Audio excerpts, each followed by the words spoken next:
guys, burning through this episode 3. This may be the last one I do tonight, but I have tomorrow off, and I plan on bumping these out to get all 10 videos to you tonight, tomorrow, or sometime this week. But I'm getting them done as fast as I can.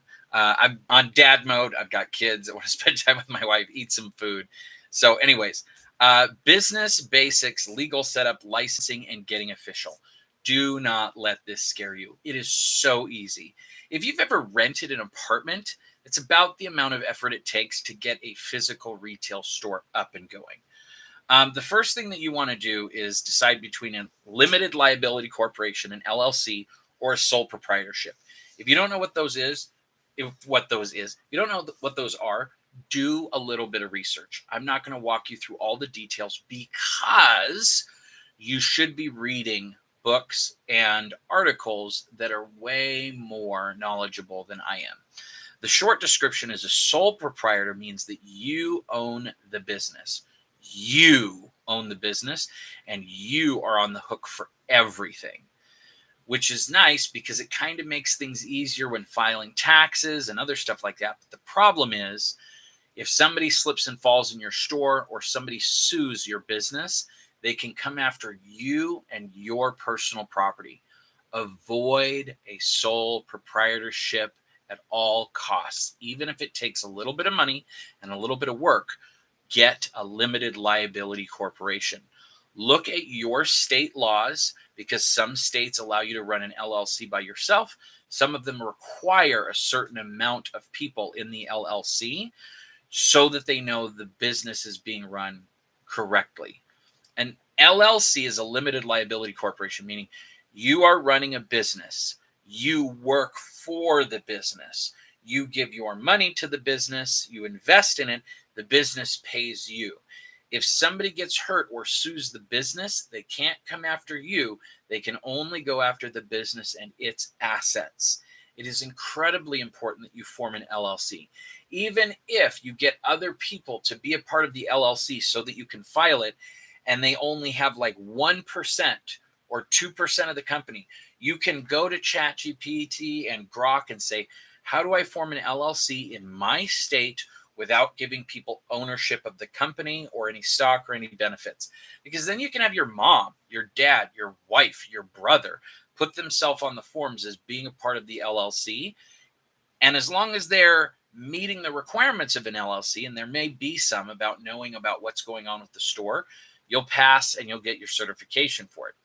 The reason why an LLC is important is it means there are several people involved in the business that are kind of acting as counsel on what should be done with the money, what decisions should be made. I have run LLCs before where I had like 51% of the company and the other people involved had other percentages. Once you have 51%, it makes your decision the only one that matters. So everybody else can just sit on the sidelines. But it's, the reason why that's important is because you want to protect yourself. You never know what's going to happen with your business. The one thing that you're going to run into is if you have an LLC, a lot of property managers and landlords are going to know that they can't sue you for any back rent or missed rent. So they'll end up wanting you to sign a promissory note. You will be responsible for any back rent. This is unfortunate because, again, you want to distance yourself and not be on the hook. But again, this may be what you have to do to get your business up and going, because if they're not willing to rent you a space unless you personal guarantor of the rent, then you're not going to have a store to begin with. You'll be on the hook for rent or back rent, but again, they won't have access to any other part of your business or anything like that.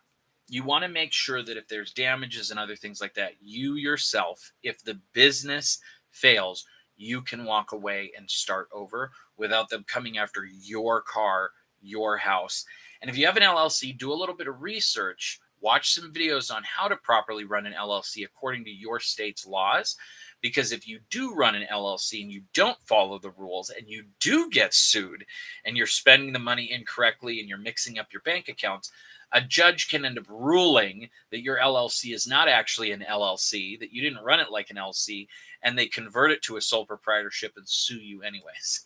Those things might seem heavy, but this is the kind of stuff that game stores don't talk about. And a lot of these people open up a sole proprietorship and they don't know that they've got a target on their back if anything goes wrong. I'm happy to tell you, do the research, get an LLC, cover your butt. Sales tax permits, reporting, being compliant, those things are a cakewalk. Again, do the research in your state, call them up. Talk to the Small Business Association in your state. They are full of resources. They love answering questions. SBA, Small Business Association. Find out where one is in your area. Call them up and say, I have questions about sales tax in our city, in our state, or whatever. You just fill out a form. And then once every month or quarter or annually, depending on how you set it up or what your state wants, you pay sales tax. You don't actually pay sales tax. Your customers pay sales tax and you collect it and then report it and pay it to the government. But there are some things that you actually don't need to pay sales tax on, and you should know what those things are because, again, then you can just offer them at sticker price. If you don't have to pay sales tax on soda, then when you say a soda is $1, it's not $1.06, it's just $1. And that makes it easy. Business insurance and why even small stores have to have it. Because, again, you never know if there's going to be a fire, if there's going to be a flood. When I lived in Redding, California, the Carr Fire, a wildfire broke out and was one of the biggest wildfires in history. It was declared a natural disaster. The city was on fire. There was smoke damage. I had no control over that. And even though the property manager, the landlord, owns the building, you still want to be covered for if something goes wrong. Early in my days, I actually had somebody break into my store and steal some things without smashing the windows. It turns out that the previous tenant still had a key to my door. The landlord never changed the locks because they were a cheapskate. And somebody just came by one day with the old key and opened my doors and walked into my store after it was closed and stole a couple of things. Luckily, somebody saw it happening, called the cops. It was just a big mess.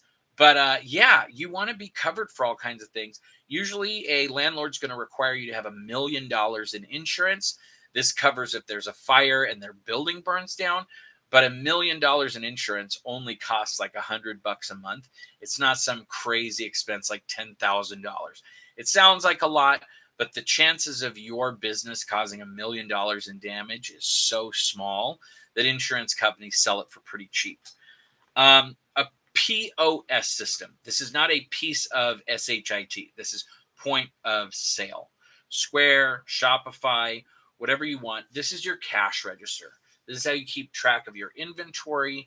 This is barcodes, scanners, an iPad, whatever. There's a ton of options out there for you to do some research on.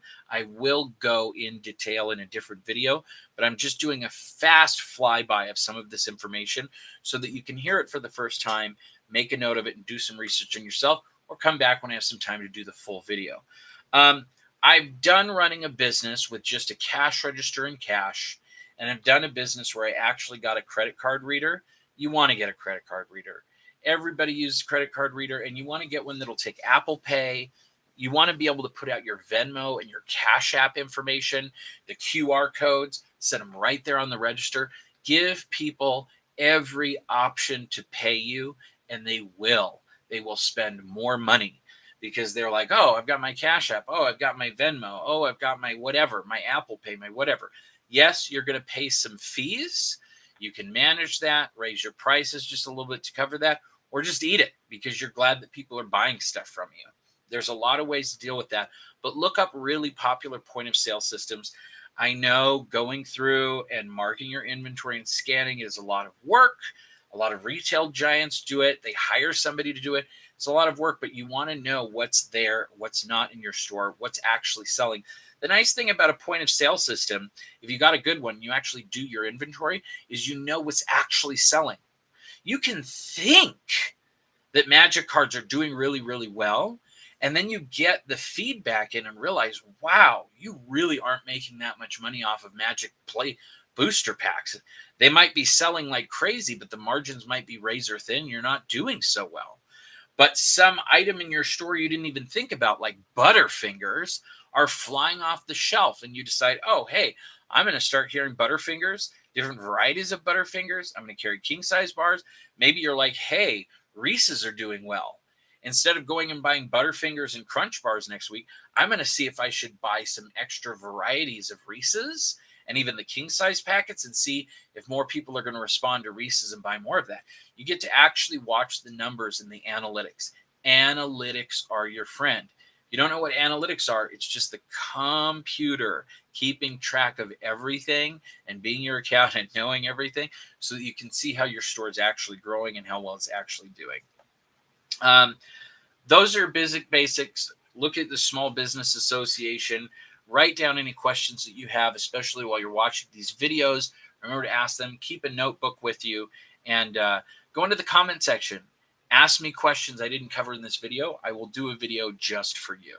All right, we're going to move on to episode 4, either now or maybe tomorrow, but it'll be going up soon.